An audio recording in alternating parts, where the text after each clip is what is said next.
السلام علیکم۔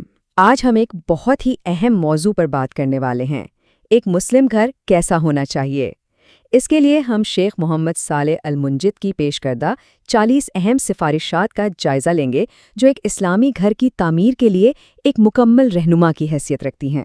تو سب سے پہلے ہمیں یہ سمجھنا ہوگا کہ اسلام میں گھر کا تصور کیا ہے۔ قرآن کی یہ آیت ہمیں بتاتی ہے کہ گھر صرف اینٹ اور پتھر کی عمارت نہیں، بلکہ یہ اللہ کی طرف سے عطا کردہ ایک بہت بڑی نعمت ہے، ایک پرامن ٹھکانہ ہے۔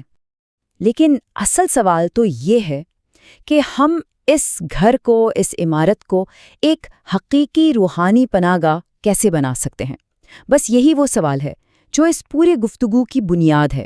اس سفر میں ہم ان سفارشات کو 5 بڑے حصوں میں دیکھیں گے۔ پہلے ہم گھر کی اہمیت کو سمجھیں گے، پھر اس کی بنیاد رکھنے پر بات کریں گے، اس کے بعد ایک ایمانی ماحول بنانے، گھر والوں کی تربیت کرنے اور آخر میں اس پناہ گاہ کی حفاظت کرنے کے طریقوں پر غور کریں گے۔ تو چلیے شروع کرتے ہیں ہمارے پہلے حصے سے، یہ سمجھنا کہ گھر اللہ کی نعمت کیسے ہے اور اس نعمت کے ساتھ کیا ذمہ داریاں آتی ہیں۔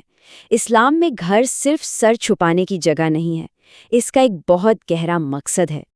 دیکھیں، گھر ایک ایسی ڈھال ہے جو ہمیں باہر کی دنیا کے فتنوں اور برائیوں سے بچاتی ہے۔ یہ وہ جگہ ہے جہاں ہم سکون پاتے ہیں، آرام کرتے ہیں اور اپنے پیاروں کے ساتھ وقت گزارتے ہیں۔ خاص طور پر آج کے دور میں اس کی اہمیت اور بھی بڑھ جاتی ہے۔ اور اسی کے ساتھ ایک بہت بڑی ذمہ داری بھی آتی ہے۔ یہ آیت ہمیں یاد دلاتی ہے کہ گھر کے سربراہ کا فرض صرف دنیاوی ضروریات پوری کرنا نہیں، بلکہ اپنے گھر والوں کو روحانی طور پر بھی محفوظ رکھنا ہے، یعنی جہنم کی آگ سے بچانے کی ہر ممکن کوشش کرنا ہے۔ اچھا، اب جب ہم نے گھر کا مقصد سمجھ لیا تو سوال یہ ہے کہ اس کی بنیاد کیسے رکھی جائے۔ ایک مضبوط اسلامی گھر کی بنیاد کا سب سے پہلا اور سب سے اہم ستون ایک نیک جیون ساتھی کا انتخاب ہے۔ نبی کریم صلی اللہ علیہ وسلم نے ہمیں ایک بہت خوبصورت رہنمائی دی ہے۔ عموماً شادی کے لیے 4 چیزیں دیکھی جاتی ہیں: دولت، خاندان، خوبصورتی اور دین۔ لیکن آپ نے فرمایا کہ کامیابی کی ضمانت دینداری میں ہے۔ یہی وہ چیز ہے جو رشتے کو مضبوط بناتی ہے۔ یہاں فرق بالکل واضح ہو جاتا ہے۔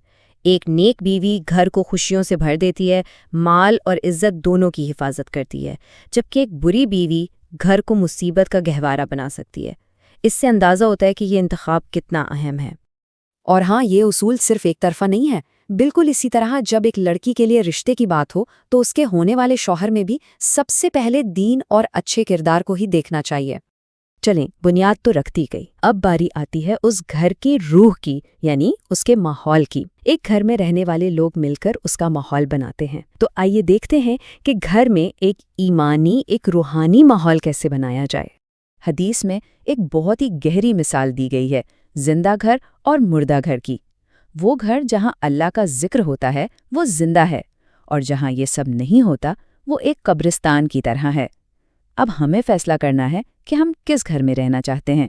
تو گھر کو زندہ رکھنے کے لیے کچھ بہت ہی عملی طریقے ہیں، جیسے گھر میں سورۃ البقرہ کی تلاوت کا معمول بنانا، کیونکہ اس سے شیطان بھاگتا ہے۔ اندر آتے اور باہر جاتے ہوئے دعائیں پڑھنا، رات کو اٹھ کر نماز پڑھنے کی عادت ڈالنا اور صدقہ و خیرات کرتے رہنا۔ ایک اچھا گھر صرف عبادت سے نہیں بنتا، اس میں رہنے والوں کے دلوں اور ذہنوں کی پرورش بھی بہت ضروری ہے، یعنی علم، اچھا کردار اور بہترین اخلاق۔ یہ حدیث اتنی خوبصورت ہے، جب اللہ کسی گھرانے سے محبت کرتا ہے تو ان کے دلوں میں ایک دوسرے کے لیے نرمی ڈال دیتا ہے۔ سختی اور غصے سے گھر نہیں بستے، گھر بستے ہیں محبت اور نرمی سے۔ اور اس معاملے میں بہترین نمونہ کون ہو سکتا ہے؟ ظاہر ہے ہمارے پیارے نبی صلی اللہ علیہ وسلم۔ تو سوال یہ ہے کہ وہ اپنے گھر میں کیسا برتاؤ کرتے تھے؟ ذرا تصور کیجئے، اللہ کے رسول، کائنات کے سردار، اپنے گھر کے کاموں میں ہاتھ بٹا رہے ہیں، اپنے کپڑے خود سی رہے ہیں، اپنی جوتی خود ٹھیک کر رہے ہیں۔ یہ عاجزی اور محبت کی وہ مثال ہے جس کی آج ہمارے گھروں کو سب سے زیادہ ضرورت ہے۔ تو اس حصے کا خلاصہ یہ ہے کہ اپنے گھر والوں کو دین سکھائیں، گھر میں ایک چھوٹی سی اسلامی لائبریری ضرور بنائیں، آپس میں ہنسی مذاق اور محبت کا ماحول رکھیں، بری عادتوں سے بچیں اور خاص طور پر بچوں کے ساتھ بہت زیادہ رحم دلی سے پیش آئیں۔